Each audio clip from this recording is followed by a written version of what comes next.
Good afternoon and welcome to Bigfoot and Company. This is Dr. John. So glad to be with everyone today. Wild and crazy week of Bigfoot activity all over the world, and we've got a great and exciting guest. First of all, I wanted to say hello to my buddy and chief Bigfoot explorer on my team, Matt Delph. How are you, Matt? Doing pretty good today. Doing pretty good? Well, that's great. I know you had a great time there this weekend. You can tell us a little bit about it later up there with Matt Delph and the whole crowd. And we're just glad to have you here with us. We're leading up, of course, to the Georgia Bigfoot Conference, April the 26th, 27th, and 28th in Rabun County / Clayton, Georgia. It's going to be a good one. It's going to be a lot of fun. So anyway, we are glad to have you with us. In fact, we got another buddy of ours. We got a guy that helps produce the network one of the networks that we're on. We got Joel Walling. Joel, how are you doing today?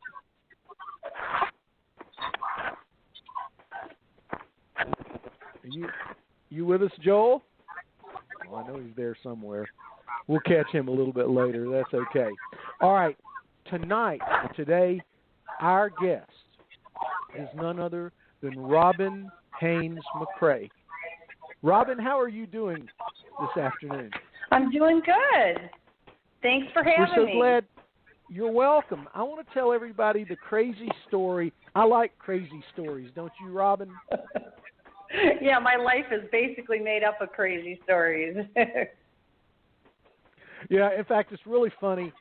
Where I have my business here in Myrtle Beach, there's a sign in the business next door that says, "You don't have to be crazy to work here. We'll teach you." So I think that's the new mantra for Bigfoot and Company. You don't have to be crazy. We'll teach you. But anyway, thanks so much. Here's what happens. You know, when you run a Bigfoot conference like the Georgia Bigfoot Conference, it goes crazy. So many people are contacting me about speaking gigs. So I got this nice, polite messenger message from you that said, I wanted to see if you would be interested in having Igor Burtsev. Now, he is the great Bigfoot researcher and scientist from Moscow, Russia, at your conference. And I looked at that, so I clicked off on it. I said, well, nobody's going to be contacting me to have Igor over here. So about 5 minutes later, I went back, and sure enough, the message was there. So I said, okay, I'll bite. So I started talking with you, Robin, and you were very, very nice, and it seemed like you had your own share of Bigfoot stories. So I said, well, let's chat.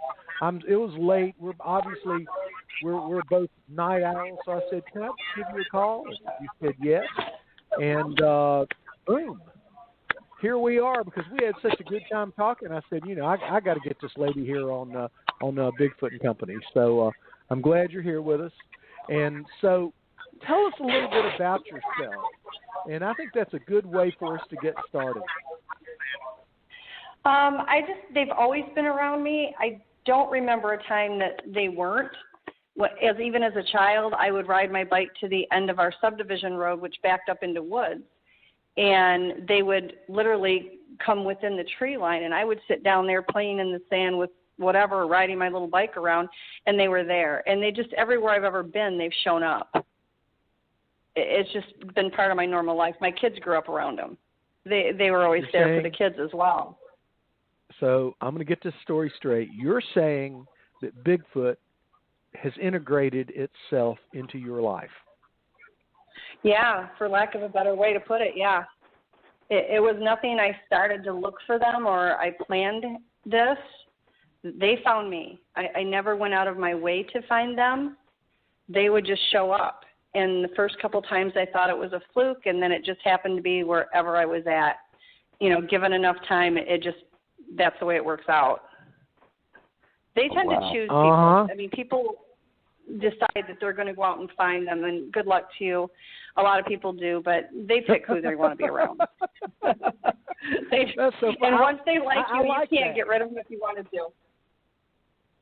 Oh, wow. I know the feeling. It's kind of like, and I don't mind sharing this with everyone in Bigfoot and Company. It's like my mother. Doesn't matter where I move, she finds me. She passed away 26 years ago, and she was a wonderful lady, and she always seems to know where I go, and she lets me know wherever I live by the knocking and banging around and the weird things that happen. And so I know she's here with me, and it makes me feel really good. So that's kind of the way I'm my blessed paranormal. to have them around. So, what was the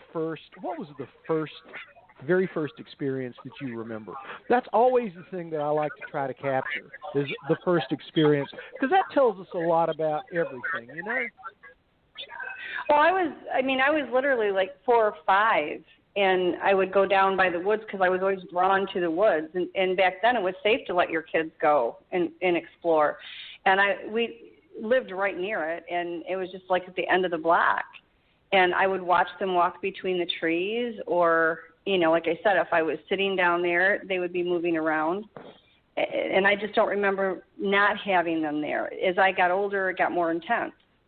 You know, more intricate situations would happen where, you know, I would see them more, there would be more contact, or it was more in depth. But I mean, even as a child, my mom used to tell me that, you know, when I was 2 years old, I would talk about my imaginary friends that were taller than my dad and covered in hair. So, you know, it's interesting. Every kid has an invisible friend. I don't know a kid that doesn't. Now, there's Welsh mythology. There's Harvey the Puka, which was popularized in a film in the 40s starring Jimmy Stewart. And everybody said, oh, that's wonderful. It's funny. We're done with it. But I don't know many kids growing up that don't have an invisible friend. Matt, I've never asked you this. Did you have an invisible friend when you were growing up? Oh, I had an invisible family, so I had the whole group. See, I never asked you that question. That's what I like to do on a podcast. I like to just go ahead and ask the big question and see what the answer is, because I think that's most important. Yeah, I had some invisible friends. In fact, I thought that I saw them. They were actually quite short, and they were silver, and they were about 3 feet tall, but that's another story for another day. Matt, we'll have to have Angelia on here for that story. But so now, let me ask you, if you had to guess, when you were a little kid, were there a lot of them? And if you think the word "a lot" adequately describes it, how many of them were out there in the woods that you? I mean, I would guess that you probably didn't hang out in more than maybe an acre or so of woods if you were a little kid. You know, what would you say about the number of them that were out there, Robin? Well, when I was little, I mean, when I went down there, and by that time they weren't in my imagination, they were in flesh and blood. And there was always 2 or 3 of them that would be there. I mean, occasionally I would walk down there and there would be one, but normally, you know, I would see 1 or 2. I think a few times maybe there was 3 of them. This woods, actually, lived in a subdivision, and the woods it was next to the subdivision. So it went quite deep back there, and I was a small child, so I didn't go deep into the woods. It was when they built the subdivision, they had all this leftover dirt, and they just dumped it all down there, and the kids had turned it into like 3 or 4 mounds that you could ride your bike up and down. And I would go down there, and I was, like I said, I was drawn to the woods. When I went into it, I wasn't way deep in it. I just was right in the, you know, in the first part of it. And I would go out there and I'd sit and I'd listen. And I've always been an avid animal lover. So for me to go out and sit in the woods and just watch nature and everything going around was very normal for me. You know, and I would see them walking in between trees, and they'd peek out, and occasionally one would come a little bit forward. But, I mean, it wasn't like it was overwhelming and, you know, a bunch of them just rushed up towards me. It was anywhere between 1 to occasionally a third one. But then that would transpire to, even though I was in a subdivision, I can vividly remember as a small child being up at night and looking out the window and seeing a face looking back in. You know, I've never known where, even people that I speak with on a regular basis, whether it's city, a subdivision, or in the woods, if they're going to find you, they find you. It's not just restricted if you're, you know, in the woods. Now, I've always been a person that wanted to live in the woods. And so, I mean, it would make it easier access to myself because I don't do cities. I'm fine to go in and shop, but I don't like living in cities. Okay. Well, that's interesting. I know that in the UFO community, people describe the fact that they are approached all the time by aliens. I know that people that describe the world as a paranormal place are approached frequently by ghosts. And exactly. I know it kind of sounds crazy, but I think it's a point that is well worth taking. And so, Matt, I knew you would love this. So, what do you think? Join the discussion here. Have you ever talked to people that seem to have the Bigfoot experience drawn to them?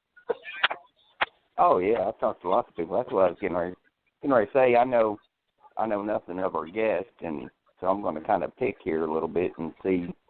So, where exactly were you at? Like, grew up at, had these experiences, or what type of? Are you a very sensitive person? Like, excuse me. Are you type that that can, like, I don't know, kind of like a psychic in a way, maybe?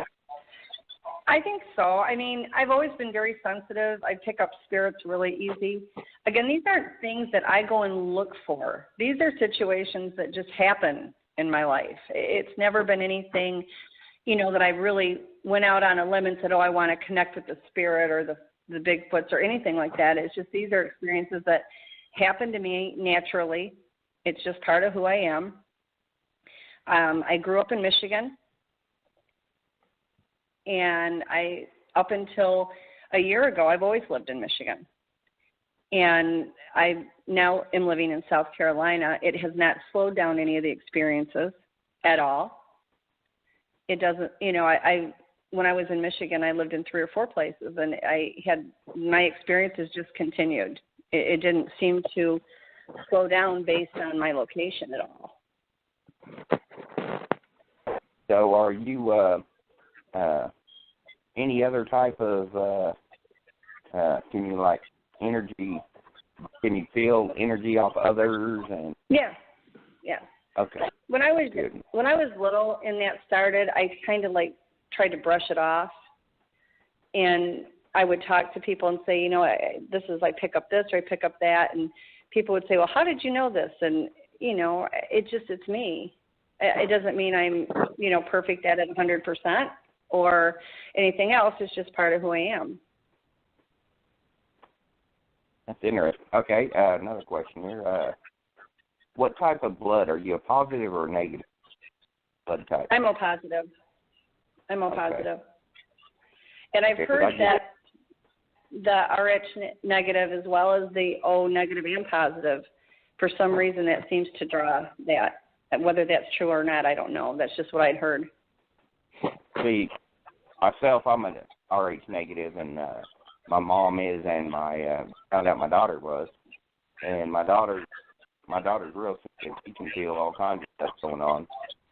Mm-hmm. Just kind of, that's been brought to my attention that people like ourselves that have that RH negative factor can feel things off. Yeah. It's kind of weird, but there's also, like we're talking, how I call my friends and they are always like, well, how did you know this is going on with me? And it's just, I get a feeling. And not all the time, but more often than not, it's pretty accurate. The sixth sense that kicks in. You can feel it. You know it. Yeah, exactly. Yeah, see, I've known a lot of people that's had encounters or sightings like that it's the energy that you produce and what they produce, it's just like a magnetic force. It draws everything to you. Yeah.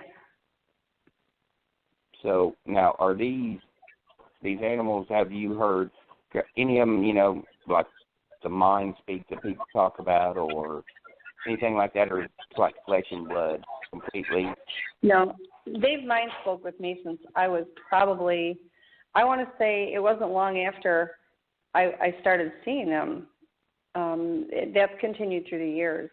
I did go through a period because when I would try to tell anybody that, nobody would believe me. And I would think to myself, I'm not crazy. I'm not crazy in any other aspect of my life, but these things are happening. And it finally turned it around because they would tell me things, and I would mention them to somebody else, and they would say, well, how did you know that? Or I would say, last night when you did this, this, and this. And they, how did you know that? Well, they told me. And it got to be harder, to just try to logically say it wasn't happening. And I decided when I was a teenager that, why sit there and say it's not real when everything about it is? And so I just decided to go with it. That it's kind of interesting because I was in North Georgia this weekend and was at the Expedition Bigfoot big museum there, and we had all kinds of Bigfoot people there, and kind of had a discussion there.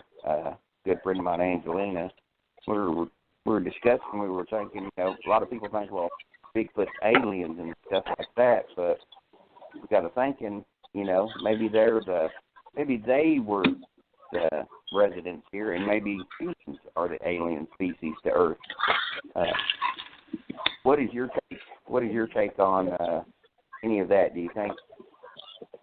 Well, I know a lot of people aren't going to believe me, and I'm okay with that. I made my peace with that a long time ago. But I did ask them one time what they were. I mean, this was before I really came out, and there was a lot of people that even knew I had them around me.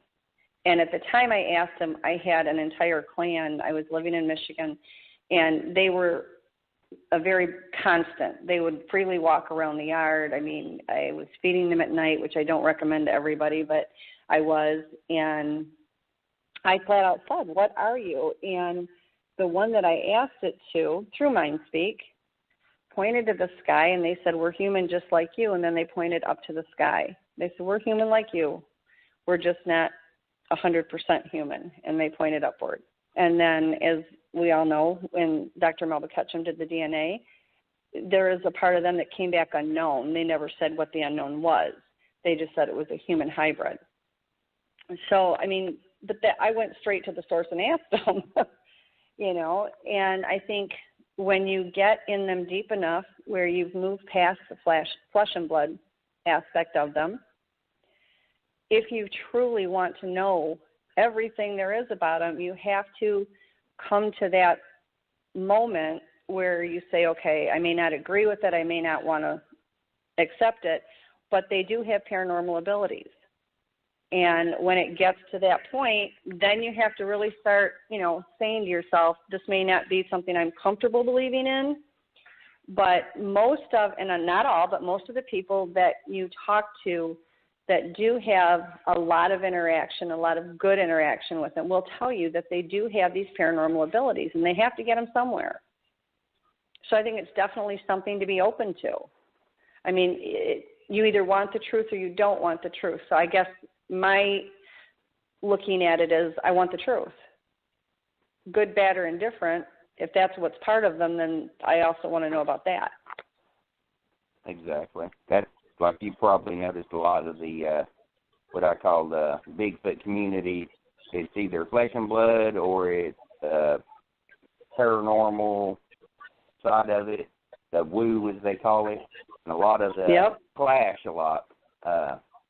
Myself, I tend to take a specific approach at first, and it's flesh and blood, but I keep an open mind. Where I've come and 20 years of research, I've come across stuff now that, I love hearing stories about this. I want to hear the other side, too, because there's more to it than what we're...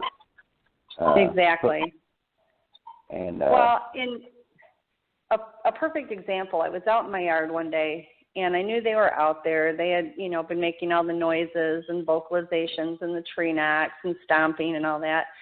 And I had a female that was off to my left side, standing in the tree line, and I had seen her out there, just a glimpse of her, and then she went off. But on my right side, about 10 feet from me, was a white male. And I was very used to him. When I would go out in the woods, I went out every day, and I had the same path so that they knew where I was going to be at all times. I mean, it wasn't, where they didn't know what I was going to do. It was very predictable with them. And I made the same loop through the property every day, and he would follow me. I used to call him Shadow because he was like my shadow. And he was roughly 6 to 7 foot tall. He was built very much like a regular man, not quite as big built as some of the other ones, but he was young at the time. And anyway, I looked to my right. He was standing there. I saw every square inch of him. He was 100% flesh and blood. And he stood there, and he looked at me as I was looking at him, and then he simply vanished. And, I guess I say to the people that are having a hard time with the whole cloaking thing is I understand 100% why you would be hesitant to believe it. However, once you physically see it with your own eyes, it really does change your way of thinking. And he did. He didn't take off. He didn't go anywhere. He was standing there in flesh and blood 1 second, and then he simply vanished. And this was 10 feet from me. And he was standing right in front of the trees. I mean, it would have been very easily seen had he ran back through the brush because it was a very thick wooded area that he was standing in. And he was close enough to me where I would have obviously seen it. So, yeah, you brought up a good point there. It's like the whole Bigfoot thing in general. I was brought up, Bigfoot exists. It was out in the Himalaya Mountains or somewhere out in the Pacific Northwest, and they speak with folks or stuff like that, and I actually had my encounter, and then seeing is believing, of course, and same way with all this that you've experienced. If you've experienced it, you don't care if anybody believes you or not. You know what happened, what you've seen. Exactly. Everybody says, well, seeing is believing. It's not. Believing is seeing. Once you believe, you would be amazed at what actually opens up that you're missing. We miss so much because we're taught things are a certain way. Exactly. When you open up your mind, you look at things differently, and you actually get much more. I want to interrupt you with an experience that I had today, and it absolutely stunned me, and I didn't know what to say. I have my caricature business down there on Broadway. I'm sorry, at the boardwalk in Myrtle Beach, and I was standing in the Gay Dolphin right next door, the Gay Gift Cove, which is the largest gift shop on the East Coast. And there's a gentleman that is on the first floor. He has a business where he creates these little crystal models with people's picture embedded in them. It's a really nice little business. He's been there for 2 years. And I was standing there waiting for the owner to come out. I had a question to ask him. And I was like a foot from the wall. And all of a sudden, this gentleman who has this little crystal business downstairs, he walked in front of me from the wrong side. I was 1 foot from the wall, and this guy walked in front of me from the left. I was stunned. He made a mistake. He kind of showed me that he's not exactly who we think he is. I was really surprised. And when you have an experience like this, you check it over in your head. I want to ask both of you. You check it over in your head many, many times, but then all of a sudden you say, "Well, that's what I saw." I know for a fact he came past me from the left, and there was no room for him to walk by. No more than a foot. I was no more than a foot from the wall. How could that have happened? And I think many times we miss these experiences because we just don't notice, we're not looking, or we think, well, that couldn't happen. It must have been the other way. But I know and Robin, do you feel that might be the case? Is sometimes we're just afraid to believe what our senses tell us? Absolutely. I think that, we've been told for so long that things are a certain way. So that anything out of the norm, we either miss, refuse to accept, or we don't acknowledge it in any way. or don't want to acknowledge. And yeah, we don't want to. We're like, no, because we're taught that's not how it works. And I think especially once you get into this field of research with the Bigfoot or any other cryptids or anything paranormal, you have to expand your mind to the possibilities because, like it or not, we don't know it all. We're never going to know it all. And there are things out there that we have no concept of because we live our lives in either a black and white situation. All of these other things are all in the gray area. And that seems to be really hard for a lot of people to accept, is that there is the gray area. And I think that we block our senses to it. We block our vision to it. I can't imagine anybody that hasn't saw something with their own eyes at some point in time in their life and just totally discarded it because it wasn't the norm. It wasn't what we were taught to believe was really there. And I think that has a lot to do with it. You have to, once you're open to it, and I talk to a lot of people, a lot of witnesses that say the same thing. Once you open your mind and even acknowledge one situation, it's like opening a floodgate. And you start seeing more. And in my case, because this is just, I don't know any other way, because it's been like this since I was a kid. And I come from a family that truly really didn't believe in this type of thing. They did believe in spirits. My mother was always able to talk to ghosts, even as a child. It's been something that's, gone through my life, heaven knows, even when I was little. My children have to experience it as well. But, I didn't come from a family that was all about Bigfoots. I mean, I was 4 years old, and I was telling my mom about stick structures and the Bigfoots and the ETs. Now, back then, that was not anything that was public knowledge. Patterson-Gimlin film wasn't out yet to acknowledge Bigfoot. They didn't have books out there. They didn't have anybody that would even consider talking about this. But yet I'm a 4-year-old child, and I'm telling my parents and my grandparents and anybody that would listen. And they all thought it was cute and funny. And, oh, look, she's just a little kid talking, it's all in her mind. Well, it's not all in my mind because it's still there. Only now I live it. That's a good point. I think that's why they always. Well, I think that's why they always say kids pick it up quicker than the adults. I'm sorry, I didn't mean to interrupt you. I'm sorry.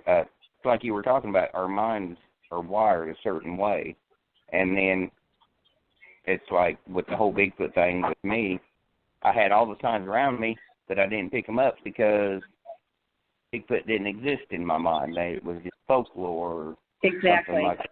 Exactly. And then as I went through, because I used to do a lot of hunting in the woods, and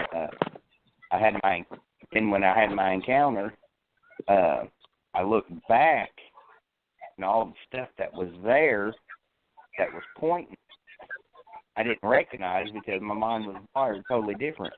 But now that I know that they exist, I know for a fact because I've seen it. I look at everything differently. It changes your mind. It opens it up. If that's out there, then it just opens your mind completely. It does. And I think as we talk to other people, it does as well. I have mini pigs, and I had no intention of a third, and somebody that I knew had a litter, and in the middle of the night, I'm sitting there, and all of a sudden I had this mad desire to get another mini pig, and I thought, this is crazy because I didn't want another one, but I decided all of a sudden now I have to have this mini pig. So I contact my friend, and I'm like, yes, I want one out of your litter, please. We go out so I can, see him. She had a little male left, and we drove out there, and I didn't know this woman very well. I had only known her, as far as speaking to her through Facebook in a group that I am in there. And I get out there, and the whole time I'm going out there to look at this pig, I'm thinking I had no desire for a third one, and now all of a sudden I have to have it. And I get out there, and the first thing that happens when I get out there is the Bigfoots that are out in the woods behind her house, because she lives deep in the woods, are mind speaking to me. I didn't want another pig. It was a matter of they wanted her to be aware that they were there. So now I'm sitting there and thinking, how do I tell this woman that's virtually a stranger Hi, yeah, I still want this pig, but I'm only here because now I need to tell you that you have Bigfoot. And fortunately for me, she is just an incredible person, her and her husband both. And I went ahead and I started to tell her, my husband's looking at me in shock because I don't normally do that. And I said, listen, I know this sounds crazy, but they're not going to leave me alone until I tell you. And as I explained this stuff to her, now that you can see that the wheels turning in her head, and she's like, well, you know what, this has been going on here, and this has been going on here, and we didn't know why. And I said, well, that's because, these are little things that they're doing, whether it's things being left on the porch, vegetables removed from the garden, gates being opened up out with the animals because she had quite a bit of livestock, just little tiny things. And so I ended up, instead of spending that time looking at these mini pigs, taking her out into the woods behind her house, showing her the stick structure, showing her the footprints, showing her all the signs that were there that they never knew because we're not programmed to believe they exist. So when you do see them, your mind just completely turns a blind eye to it. Now she's got a very nice relationship with the clan around her. They absolutely love them. She's even gotten a couple of pictures of them over there. But, that was the whole intent. I did get the mini pig as well, and I absolutely adore them. But that was the whole purpose. I don't even necessarily know that it necessarily was me that wanted to get out there as much as they wanted to be known they were there. And they do it in some very bizarre ways. And it is very hard, and I understand that it's difficult for people to accept it and believe it. It seems to be one of those things that you can tell somebody 1,000 times, but until they experience it, it's, you may get them to believe you 50% of the time or 70%. Once they experience something like that with them, they're firm believers for life. Very true. That's pretty interesting how you were drawn out there to get this, the pig, but it was totally different. Oh, absolutely.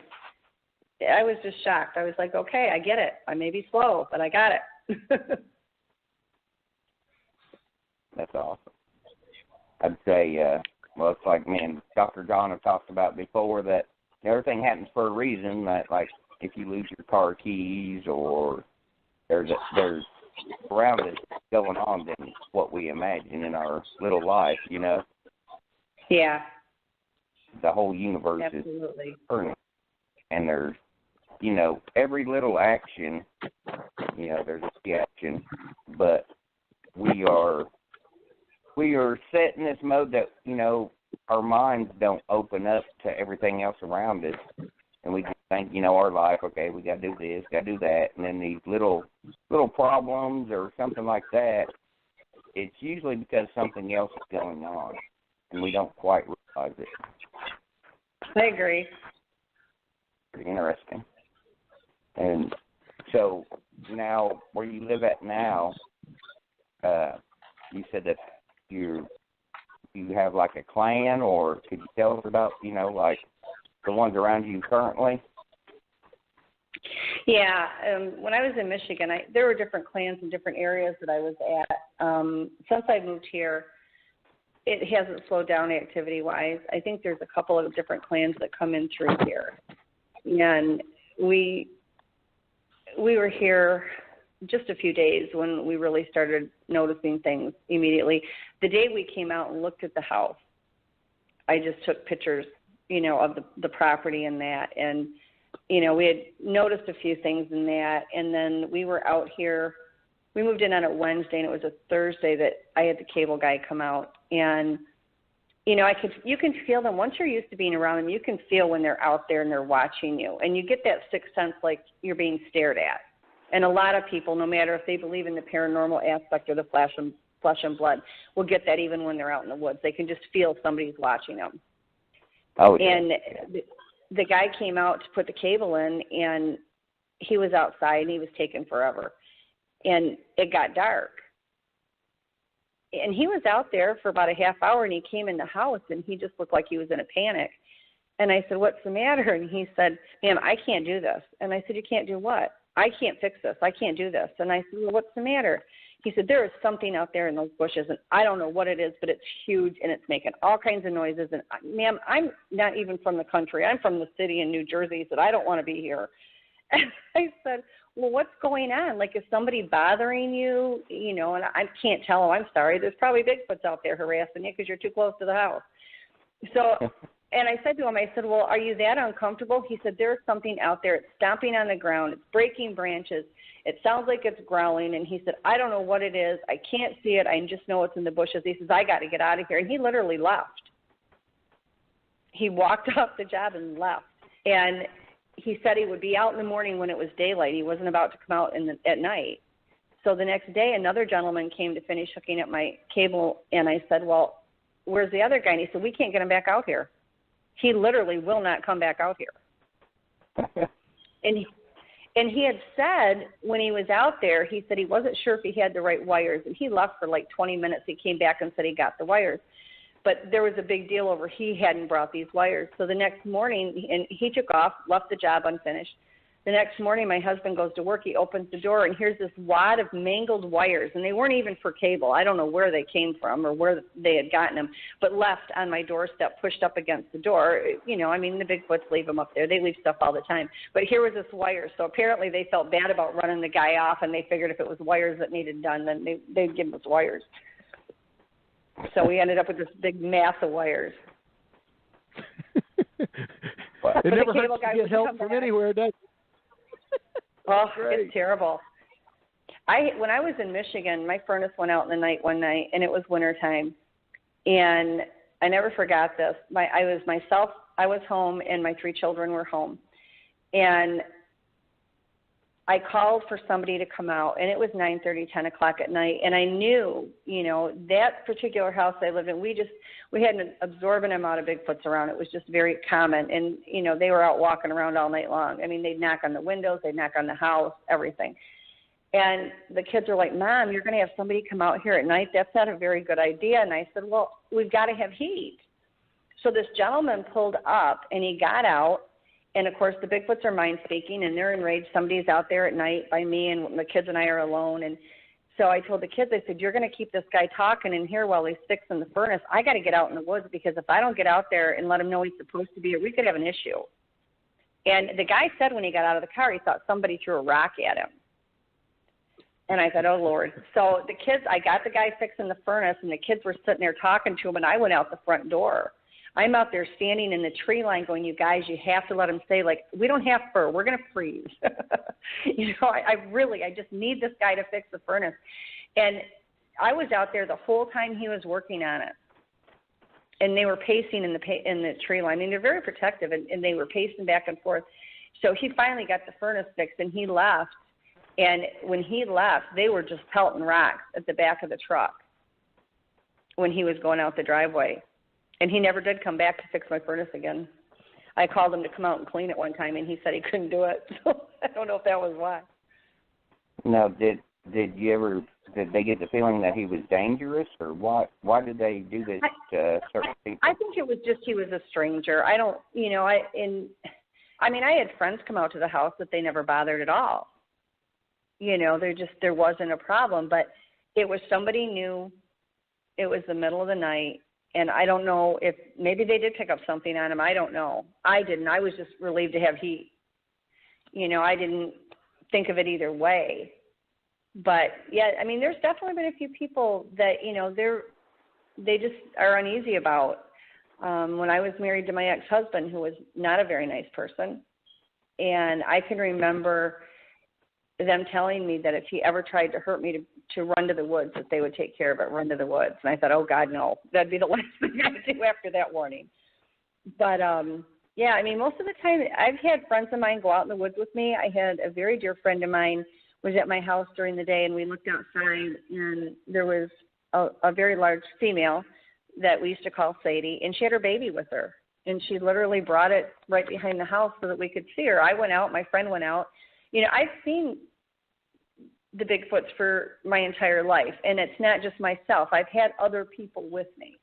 You know, if they only would show themselves and I was alone, I would say, okay, well, maybe everybody's right and I'm in a nut job. But that's never been the case. And if the problem is, you know, maybe people think I'm less than stable because of the Bigfoots, why am I fine the rest of my life? All the portions of my life are perfectly normal. But I have had other people with me that have seen them. And like I said, my friend and I, she went outside with me, and she stayed stationed right in the middle of the backyard. I got much closer to the baby than she did. But we were out there with her for 15 minutes before she picked up the baby and left. You know, it was a very wonderful experience. I mean, she was very calm with the baby. She allowed us to see it. You know, it wasn't very big. It wasn't very old. And, you know, my friend was right there, saw the whole thing. You know, my kids, when they were living out of state, would come into state. They'd go outside and, you know, they would either see them or, you know, they'd find handprints on their car. I had two of my grandchildren, their mother and father were in the military, and they were going to be gone for 5 months, and so the kids came and stayed with me. And my 5-year-old granddaughter would be outside, and we had the whole yard was a lot of sand, and she would be out there playing in the sand. And it was when Alvin and the Chipmunks first came out, the movie. And so she didn't know anything about a Bigfoot. And she was out there, and they would roll rocks. They wouldn't throw them at her. They would roll them. And they'd roll over by her, and she'd roll them back. And she was outside, and I saw her steering into the woods. And I saw these little rocks rolling out, and I thought, well, I better get out there. And she was so excited. They would roll them, she'd roll them back, and she came running in the house, and she said, Grandma, you've got Alvin and the Chipmunks living in your woods, but yours are really big. They're a lot bigger than they have in the movies. And she just thought that was the coolest thing. To this day, she feels a very strong connection to the Bigfoots. See, they say animals can feel whether somebody is good or not. And, I agree. And they got that. So you bring some of these people around, we don't know what everybody's done in their past or what type of person these people are.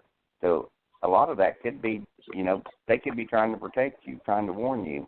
When these people come out to work on the house or something like that, they know that this person has probably done something or has got a bad intentions in their heart. And I agree. It could be yeah. Yeah, I mean, you have to remember, people, I mean, everybody has their own opinion formed, and I respect that 100%. But these really are a type of people. They are. I mean, they do have human in their DNA, regardless of who wants to accept that or not. You know, DNA doesn't lie, especially when you have over 100 samples of it. And they are part human. And people that are really spend a lot of time around them, you will notice that they really behave as a people. They have a different culture. They have a different way of life, but they still are a people. They have language, you know, and they're good at something. They know a person inside and out before we even think to. Well, could you describe the physical appearance of the ones that you've encountered? Yeah, I mean, the first thing, you know, that people that have been around them a lot will say as well is they're all individually different. They're just as different as you and I are. I've had some rather large ones that have had the conio-shaped head, but I've seen just as many that have had a head shaped like we do. You know, I've had the pronounced brow ridge. Now, Shadow, he didn't have the big brow ridge like that. He literally, his head and face were shaped exactly like ours. He just looked like a man that was 6 or 7 foot tall, only he was completely covered with hair. His hair was not any longer than an inch. And he didn't have, like a lot of people will describe, and I've been around him as well, that have the bare face.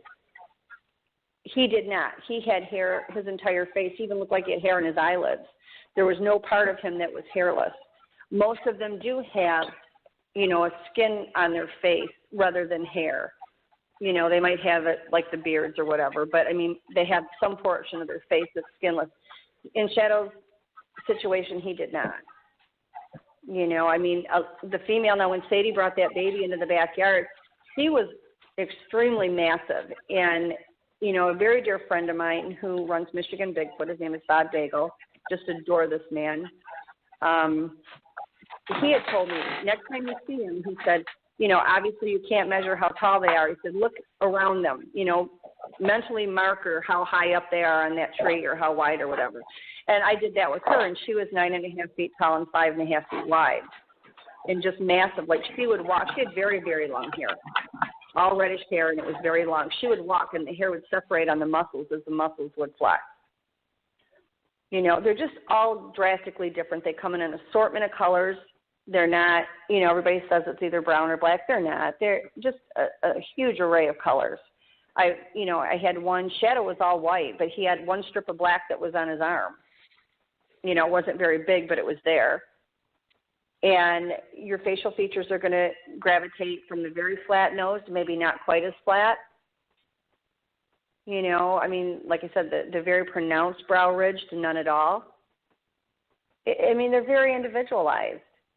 Now, have you had any that the facial features kind of protrude out, kind of?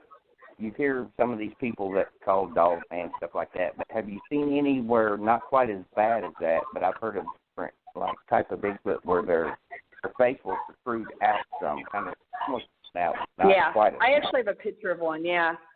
Yeah, her name was Trudy, and, you know, I knew she was there. I used to mind speak with her, and I actually got a picture of her one day. She was standing across the field next to my house by a big pine tree. And I just refer them to like the dog face because they don't have that, the dog man, which, you know, I've gotten pictures of them as well, but they have the very pronounced longer nose. She looks, I mean, and this is just my opinion, it's now what they are. The dog face ones look like they actually are a cross between a Bigfoot and a dogman. You know, they don't look completely like a dogman, and they don't look completely like a Bigfoot. But, yeah, they do have that more pronounced nose. I mean, it's more like it's not even really a snout, but it just does protrude more. Oh, wow. So you said you got a picture for her? Is there any way that you could share that with me or show it to me? Or? Yeah, just, like I said, get with me and let me know where to send it. I'll be glad to. Not a problem. Okay.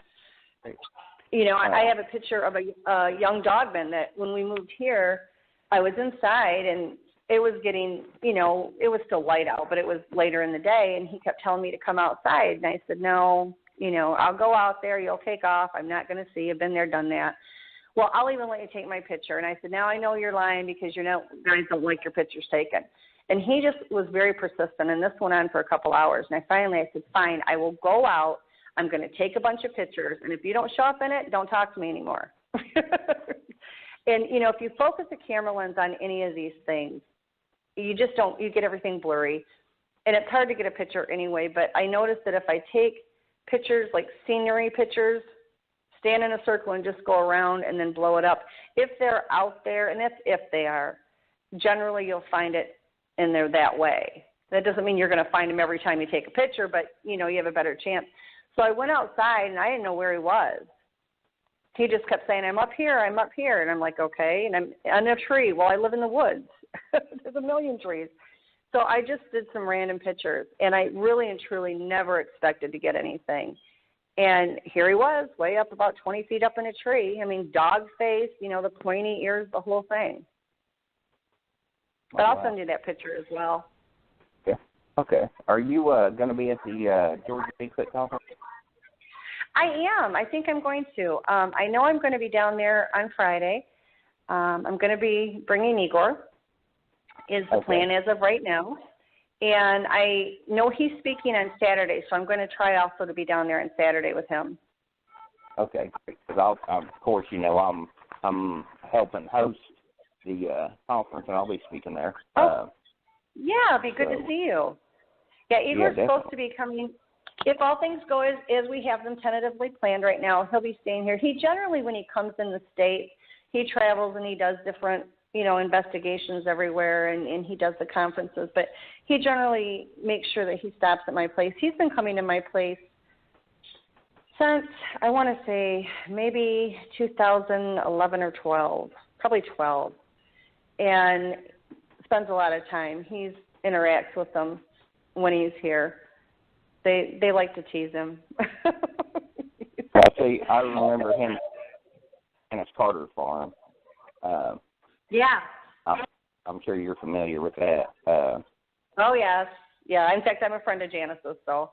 And, you know, Janice and I, Igor's wanted us to meet for years, and it just never really worked out. I had not met her or had contact with her, and when he came to visit me last year, he had gone by her house, and so she brought him to my house in South Carolina. And so I finally did get to meet her, and we get along very well. She's just a sweetheart. See, I've been wanting to get a hold of her. I've read a lot. I'm actually friends with someone that was real close to Mary Green that was, you know, that had interviewed her and all that. And I've always, you know, I wanted to hear more about Janice's farm there. I know where it's at there and outside of Sweetwater, Tennessee. But, we have a lot of fun when we get together. Yeah, she's come and stayed a couple of times at my house since Igor's gone back. We have an awful lot of fun. We really do. And we generally, when we're together, you see nothing but eye shine in the woods on all sides. It gets fun. They're climbing on the roof. Is she in Indiana? Somebody had told me that she was in Indiana. No, Okay. So she's still around this area then, in the south there. Yeah. So definitely like to meet her and talk to you, of course, definitely. I think you're going to be at the Georgia conference. I want to jump in here and say, Robin, we've also got the South Carolina Lizard Man Festival that is the weekend of June 1st, and that's in the Bishopville area, which is probably not more than an hour from you. Now, Matt will be down there. Yeah. I'm running it, and let's talk, because I think it would be fun if you could come see us there at the Lizard Man Festival. I'd like to. We've had a couple sightings out this way, so yeah, it would be kind of fun. Yeah, I might be presenting some surprise information about Lizard Man that I haven't even told Matt yet about, but we'll talk about that. It's that weekend. Now, it's kind of a country, fun family festival that also includes Lizard Man and an appropriate dose of Bigfoot and a few UFOs. So, I mean, you know, what else can we? I mean, how much more fun can you have, right? Exactly. And you know what? The people that really end up having a lot of contact with the Bigfoot, you know, and most of them will talk about it, but the large majority of it, all that stuff piles in, and they all seem to hang around each other. So if you get one, you're going to get all of it. I know we have gotten some of the craziest pictures of things over here. I mean, cat people and looks like little ET things walking in the woods, and oh my goodness. I mean, and I get pictures of them. Even like well, now be careful about the little ETs, because you may very well be talking about what are known as the Cherokee Little People. I've been doing some research on that, and in fact, this Wednesday night, I'm going to be on Jen Cruz's show, The Journey, talking a little bit about that. So that's something that's kind of coming. They're kind of pushing their way in into our lives here in the last year or so, a lot harder than they really were. So that's something. I'd be interested in that because I've got two pictures. One has like the bulbous ET head on it, but the other one just looks like a little tiny person, literally a little tiny man is what it looks like. It doesn't look like an alien at all. Yeah, I mean, bare-chested, and he was just standing out between the trees. I just happened to be taking a picture. You know, every now and then I will go out and just take a random picture, and just to see what I get. And 9 out of 10 times I get absolutely nothing. But every now and then something pops up, and he was just standing there. You know, like I said, I do have one with more of the bulb type head. But yeah, that one had always perplexed me because it really didn't look like, you know, what you would think an ET would look like, although, you know, there's 1,000 different kinds. But so I'd be interested to learn about that. So yeah. But yeah, absolutely. I'm going to be talking about that actually a couple times. First of all, in about 2 weeks up in Georgia at the Rebun County Public Library. Then, of course, I'll be talking about it some at Georgia Bigfoot Conference and about Lizard Man. So I think we'll have an enjoyable dialogue and everything. And I wanted to stick something else in, another comment that I have. I guess instinctively, I can tell when someone is telling me a story that is real and unusual and nobody could have made up. That's, I guess that's one little talent that I have. And I'd say I believed you 99.5% until this show today. But when you mentioned the story about Alvin and the Chipmunks and your granddaughter, none of us are smart enough to make that story up. We're not. That's a true story. And that is, I think, that's the coolest. I just want you to know that is the coolest Bigfoot story I've ever heard. Thank you. Oh, I mean, thank you. Well, you know, notwithstanding, I mean, you know, listen, Matt, I'm going to ask you, Robin, I'm going to ask you, haven't you guys heard false stories before? I know I have. Oh, absolutely. I can tell them within the first 2 seconds after they're talking. I mean, I absolutely. And, you know, the people, I spoke at the international conference in Siberia on the Bigfoots. I was invited there. Igor Borstev invited me when I first had met him. And I came back from there, and I went into it rather stupidly. I was so excited about going. I never thought about the press. Nobody mentioned to me anything about press to begin with. And it was just, the footage was everywhere. And as I came back from there and I went through customs, I was pulled over by a customs agent. And I thought, my God, what did I do? And he said, we saw you on TV. And I said, what are you talking about? You know? And when I got there, and there were people and cameras in my face the entire time I was there, they were all lovely. They were very well-mannered, very nice people. I didn't realize whatever was filmed there would be put here. And he said that he had seen me on the news. Well, after I came back, and it was on every major network, it was just unbelievable. And I had very mixed, you know, responses. Half the people thought I was nuts. The other people thought it was wonderful that that this was going on. And my thing was, I can take a lie detector test. I have no issue with that. I mean, I don't care. And then I turned that around and I said, if people don't believe me, I'm okay with that because I know my truth. I live it. This is my life 24 hours a day. And it turned into being my kid's life. Like my granddaughter, she comes to my home, and the first thing she says is, Grandma, I want to see the Bigfoots. And I'm like, well, honey, I can't make them come out. If they come out, they do. If they don't, they don't. And she's seen little clips of them as they're walking in and out, you know, and she sees signs of them. And we pulled in the driveway one day, and there was a dogman that was standing right across the driveway. And as we pulled in the driveway, we'd gone into town to get toys or something. She just turned 13. She was 12 at the time. And we turned in the driveway, and she said, Grandma, did you see that? It looked like a giant dog standing there. And I said, that's fine. You know, he just standing guard on everything, not a big deal. But these kids grew up with this. I mean, it was nothing for my kids to see them walking around. Each one of them, my younger 3, my older 5, not as much. But the younger 3 especially, there's not one of them that did not have those encounters. You know, and I didn't bring a lot of people to my house. Because I paid the taxes on it, but it was really their house. I mean, the Foots own the land. And so I was very cautious with who I let come to my house. I did let a few researchers out, but I knew that they were researchers of integrity and would do whatever needed to be done to make sure they weren't harmed. So I was very cautious of it. But other people saw them as well, you know. And the kids, they would put their hands in my kids' windows. You know, if they had stuff on the windowsill, and they'd take the stuff off the windowsill. My boys were laying in their bedroom watching TV one night, and they shared a room. They come running out of there, and we had only been in the house 2 weeks. They're like, Mom, there's these giant beings standing, or not, they call them beings, people. There's these giant people with hair that are sitting out in the backyard looking in the room. And I don't know necessarily if they watch TV, but I think the colors and the movement, you know, would get them excited. And they would sit out there and look in the house. I mean, this was normal for my kids. My daughter was forever, Mom, I need really thick curtains. And I said, why? Because every time I look out my window, there's a face looking back in, you know. And they were careful with what friends they brought over.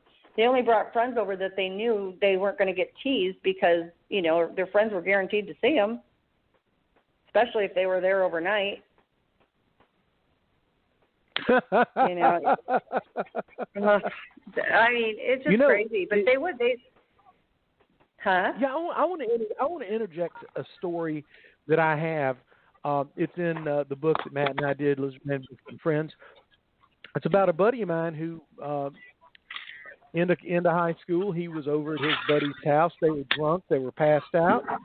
And he saw a lizard man attempt to enter the garage and try to break a chain, which lizard man apparently was not able to do. And the next morning, when he asked them about it, they said, yeah, he's there a lot. And that's why we have the chain, so he can't get to the car. And he has well, they'll get in it. And I guess they will or they won't, depending on what they really want to happen. But I think it's interesting that many of the, we'll call them entities, no better word to describe them. Many of the entities, I think they don't want to try to cause any harm. They want to be a little playful or a little weird. They're just like people. Oh, I agree. And you talk about, your kids, they knew not to bring many people. Did they bring did they have one or two special friends that they did bring over? Oh, absolutely. Yeah, and they all had witnessed, different things happening with them. So they knew which friends were not going to run to town and tell everybody things and laugh at them, because they do. And I always was very careful, or tried to be careful with that, because, this is my choice to be a part of it. I mean, the Bigfoots are going to be around me no matter what I want to do, which I feel blessed that they are. But what I do with it is my choice. So I try not to interject that into my kids' lives any more than I have to. But again, they were young. They were living at home. And they're going to go where I'm at, so the kids, they had to. They had my two of my boys, they like to bow hunt. And during the course of bow hunting season, I'd wake up and there would be this stack of arrows, used arrows that had been taken out of the woods and put on my front porch. And I always suspected, it was probably the Foots. I mean, who else was going to do it? But the kids are outside. They wanted to practice. And I said, okay, that's fine, but you're not shooting towards the woods. You can go parallel to the woods and do target practice. I'm fine. Do not shoot into the woods, because you're going to scare them. They have their families out there, and they're going to think you're being threatening to them. So just go shoot your bow and practice, but do it parallel. So they were outside. I was in the house, and they were laughing, and the kids were having a good time. And during the course of playing around, one of the arrows went sideways. Instead of going straight, it shot off to the side, and it went into the woods. So my one son went to go retrieve it, and it was probably 10 feet had gone into the woods. He went to get it.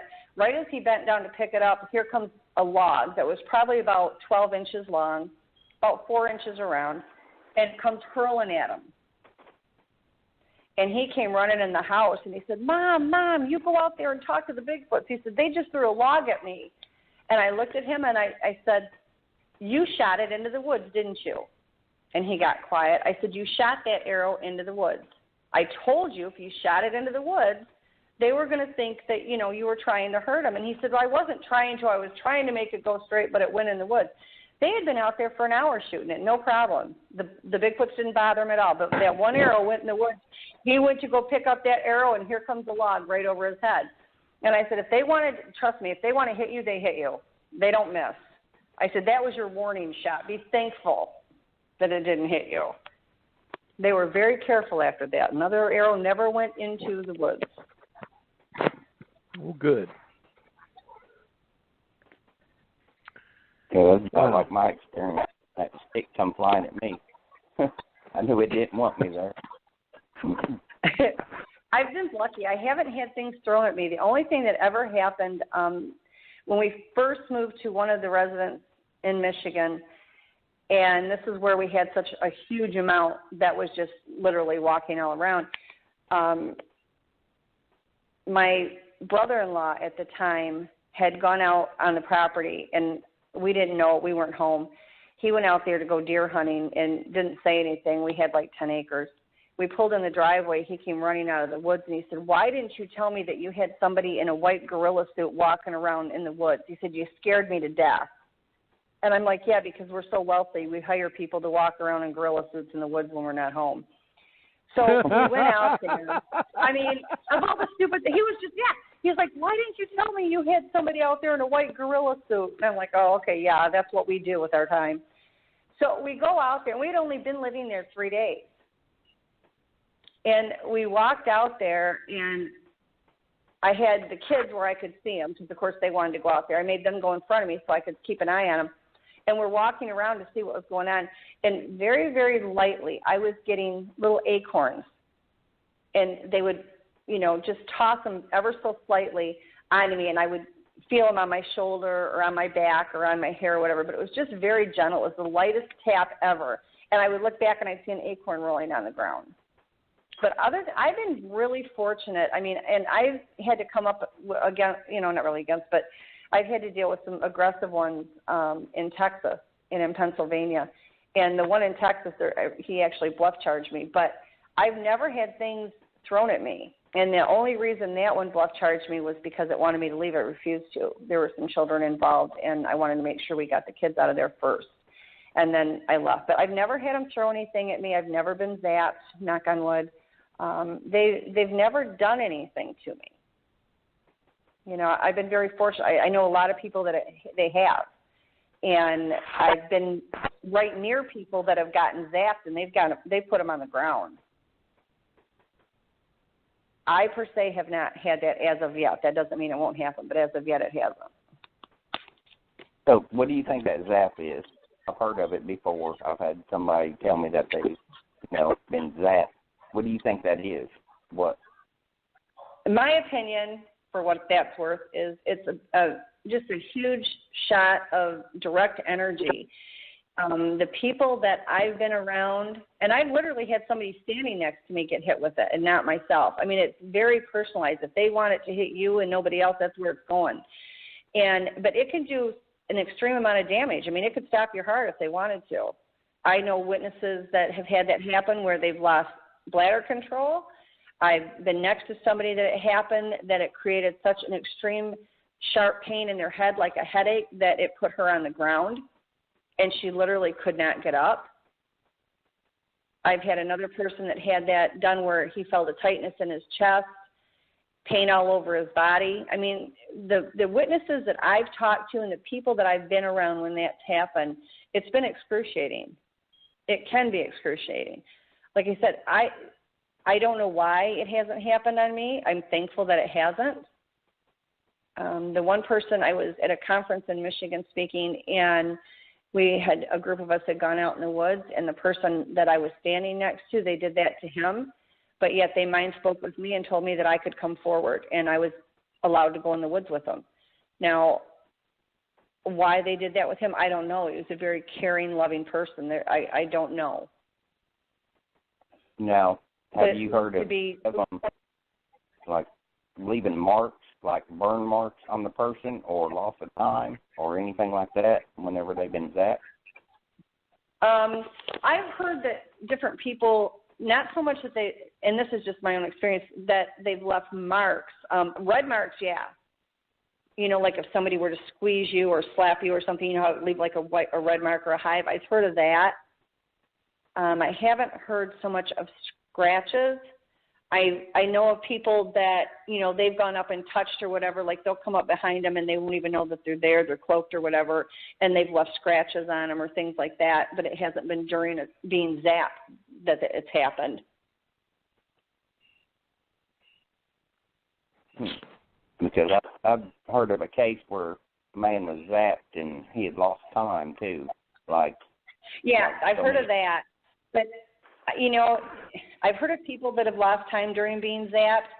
I've had them do that with me where I've lost time, but there was no discomfort. There was no zapping. It was a very, pleasant. I mean, it wasn't a bad situation. They had asked me, I was driving down the road one day, and basically it was mind speak telling me I needed to stop. They wanted me to come in the woods. And I said, okay, what do you need? And it was, we want to talk with you. And I said, okay. So I stopped the car. My husband was with me. We started to walk into the woods, and he can mind speak with them fluently. He's really amazing at it. And they told him he needed to wait. So he waited. I moved forward. And I saw, little faces from him. I mean, I could see him in the distance in the woods, or, where it looked like there were several. back there, and I walked into this one area where they wanted me to go to, and it looked different to me when I stood in this one area. And so I called to my husband, and they gave him permission to come, and he came up, and he didn't see what I saw, which was okay. But we were standing there, and we turned around to leave, and we both heard giggling, and we got back to the car, and what should have been gone maybe 5 to 10 minutes, looking at the clock in the car, we were gone almost 45 minutes to an hour. But there was no zapping involved. It wasn't an unpleasant experience. We both felt like when we were out there with them, it was a very loving situation. I mean, they almost will make you feel like they're giving you a big hug, really. It's very warming. But we got in the car and we were missing time. And I've had several instances of missing time, whether it be through an ET situation or the foots or whatever. But I've never had anything unpleasant happen during that time, as far as with them. It didn't come in a form of being zapped at all. That's pretty interesting. Yeah, I mean, I've actually just begun hearing stories of the zapping, and kind of curious. My understanding is it can be really severe. I mean, like I said, I've watched them put people on the ground, and they can't get up. A very close friend of mine, she would go out with me in the woods all the time because I wanted somebody that could back up what I was saying. I mean, I had pictures, and all these experiences were going on, and I said, listen, you know what? I know I'm not crazy. I don't care what anybody else says. I know I'm not. I want you to go with me. I want you to be able to back up what is going on. And so she would go out, I would say, out of 7 days, and I was out there every day, out of 7 days she would go out with me 3 to 4. And we had been in this one area, and there was a couple of females that had babies, and I knew that they had them. And they had asked us to come down to this one area, and there was this huge group of bushes. I mean, they were tall scrub bushes. It was quite round. I mean, it was maybe 20 foot around. And I kept getting the feeling that that's where they were at. They were inside those bushes. And so we walked down that way, and they kept telling me to come there. So we did, and apparently it was all right for me, but it wasn't for her. And she got about 25 feet from this bush, and she grabbed her head in agony, and she dropped right to the ground. And I was walking, and I heard her fall, and I turned around. I said, what's wrong with you? And she said, what are they doing? She said, my head, it feels like it's going to explode, make them stop. And so I turned around, and I didn't see them standing there. I knew they were there. I could feel them. And I'm like, you have to stop this. Like, you have to. This is crazy. She's not doing anything. And it lasted a couple of minutes, and she was miserable. She could not move. She was, like, paralyzed and on the ground in tears. And they finally stopped. And she got up, and as long as she didn't step any closer to that bush, they didn't do it. But if she tried to step closer to that bush, they'd hit her again. But yet they allowed me to walk right up to the bush. I don't understand. I mean, I don't know the mindset or the rhyme or reason on it. I mean, she was a kind person. She certainly would never have done anything. And they had let her see her before. Sadie let her see her baby. It was just that particular individual. They're all individuals. They're all their mind process and thinking and everything is individualized. And it was just the ones that were there.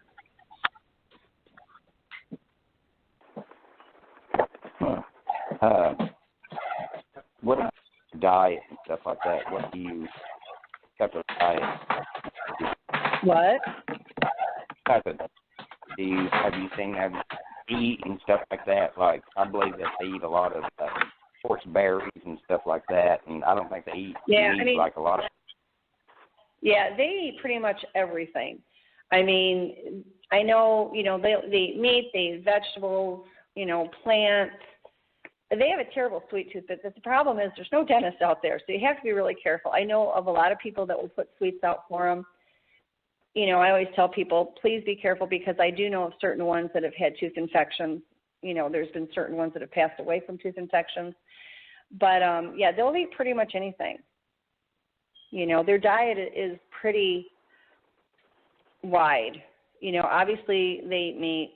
Their main sources is deer, rabbits, depending on location, elk, whatever. They definitely want their meat, but they have no problem with the vegetables and the plants. You know, they use the plants for medicinal purposes as well. Now, I have found deer before that had been snapped back from their neck to back legs. They grab them from the neck and the back legs, maybe backward. Yeah. Snap. Now, yeah. I've seen also where they only take, like, possibly the liver, or do you know of any certain part that they particularly like, that they love, or? Yeah, I mean, they do. They love the liver. They like the heart. They will use all of the meat, but I think that's the high points for them. I know when I was previously married, not to my husband right now, but before, he was a very big hunter. And every year he would go out and put the bait piles out and stuff for the deer.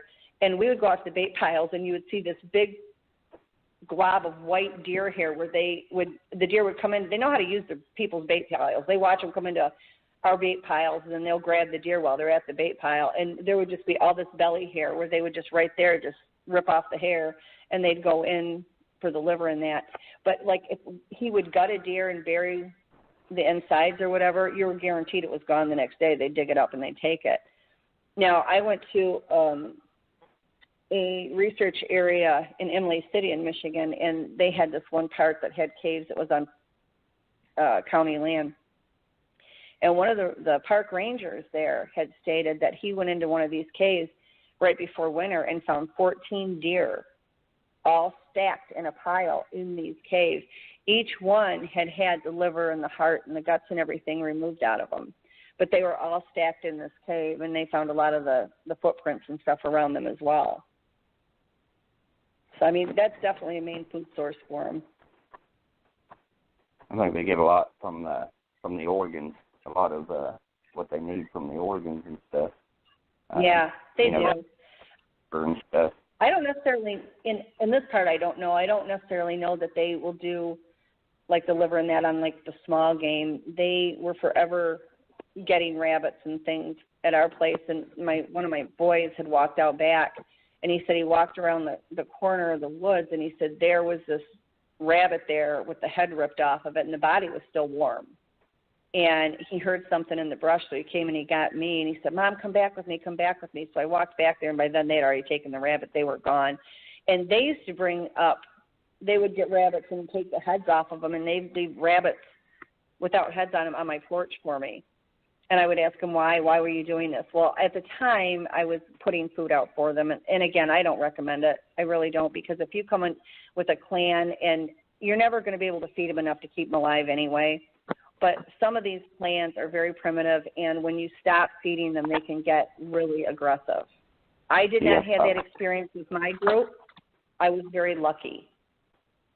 But I would go, and I just put all kinds of stuff out there for them, and they would, they do a barter system. Like, if you do a kindness for them, they in turn try to do that back to you as well. So I would go to feed them, and then they were forever bringing me, possums or rabbits without heads or whatever, and leaving them on my porch for me, and I'd say, well, you fed us, now we're feeding you.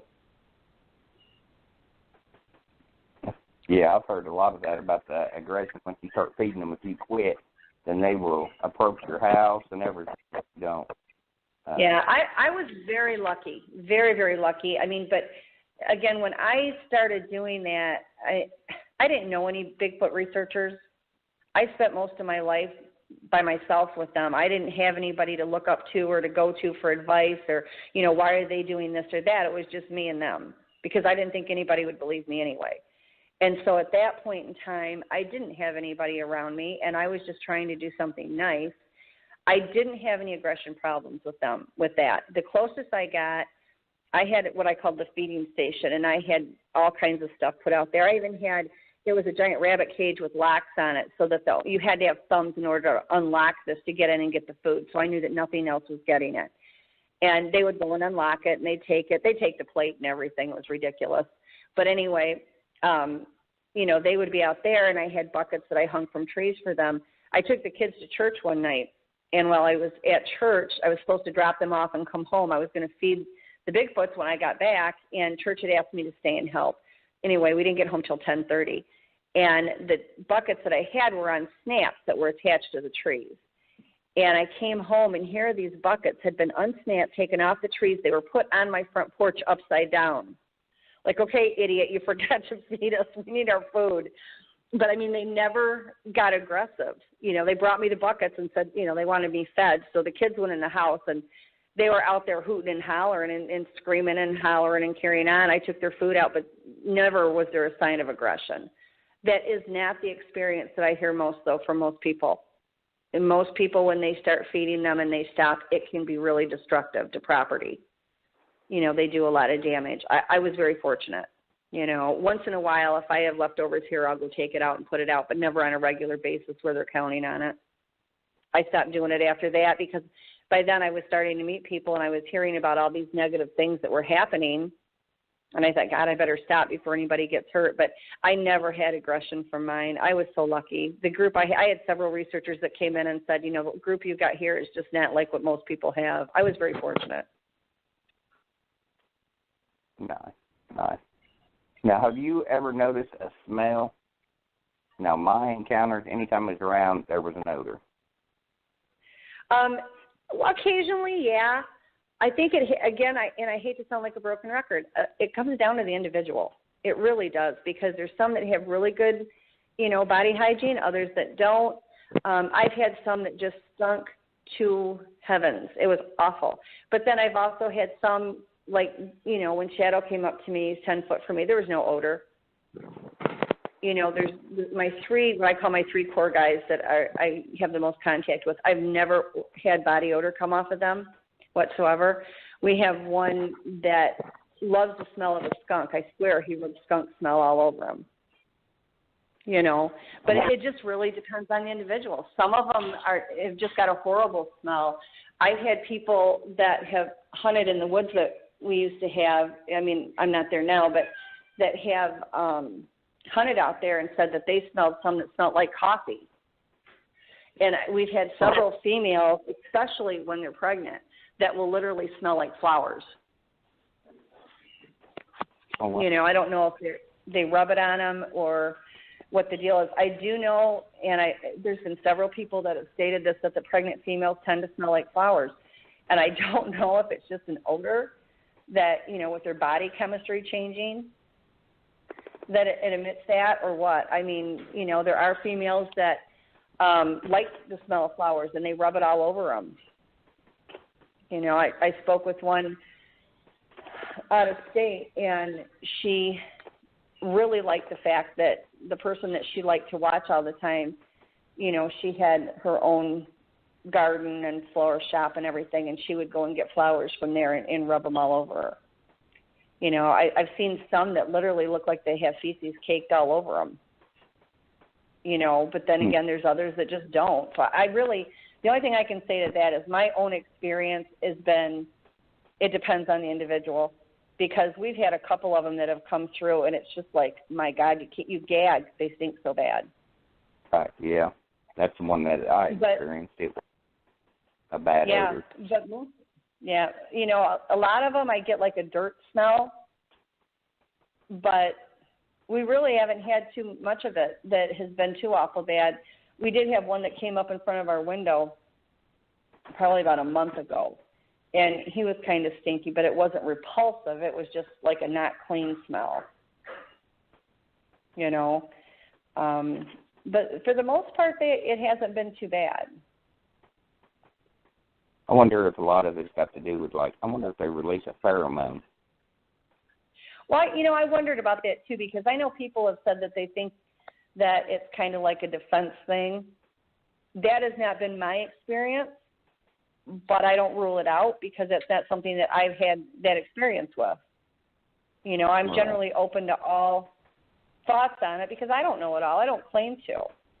I mean, I can put what I know on the head of a pin. You know, I think that there's anybody that says they're an expert in this, right then and there, it stops me dead in my tracks and tells me they don't know anything. Because there aren't any experts.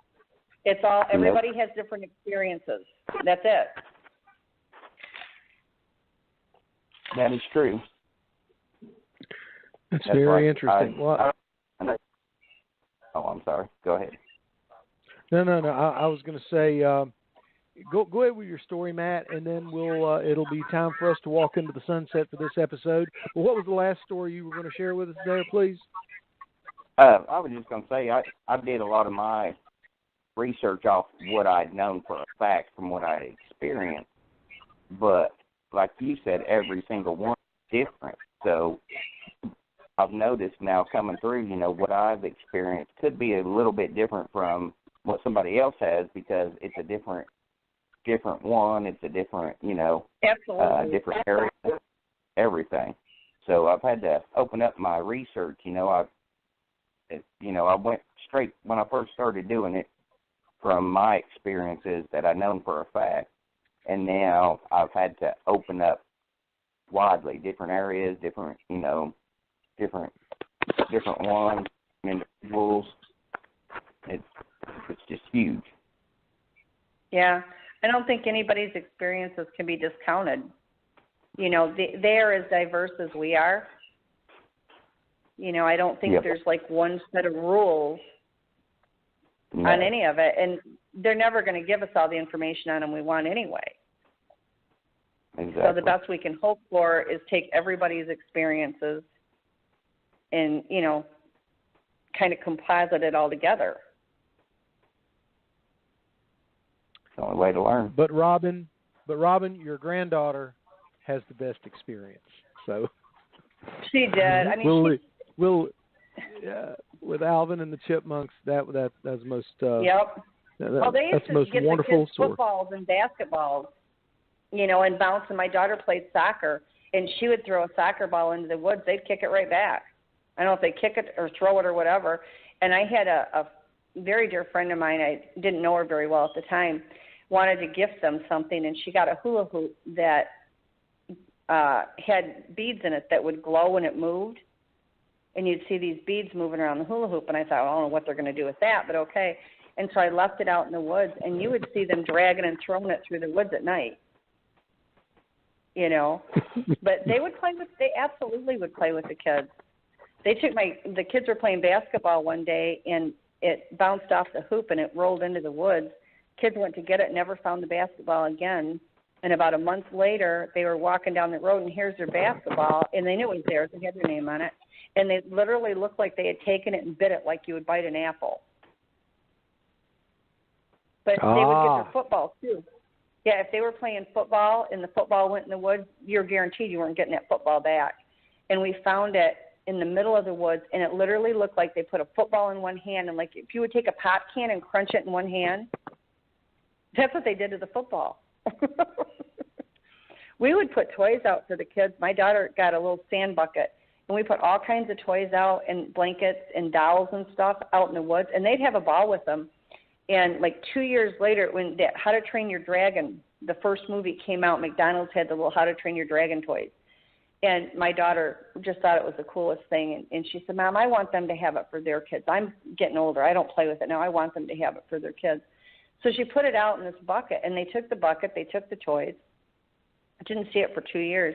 And one day we went outside, and here on this rock by the house, they had brought that How to Train Your Dragon toy back for her and put it on the rock right by the house. Oh, that's great. Well, I tell you what, Robin, we really appreciate you. We're going to have to, the British lady has said we're about done, but I wanted to thank you so much. And will you come back and talk with us sometime soon? Oh, absolutely. And thank you so much for having me. Oh, we are glad to have you. And Matt Delph, I guess you're stuck. Will you be back next week with me? Oh, I am. All right, that's Matt, give your contact information to John, and I'll send you those pictures. I'll make sure I'll get both of you in contact. Don't worry about that. Thank you so much, you guys. That'll be good. We'll talk to you soon. Thanks to everybody who has been listening to Bigfoot and Company. This is Dr. John and Matt Delph. Do not forget the Georgia Bigfoot Conference, April 26th, 27th, 28th, Rabun County Civic Center in Clayton, Georgia.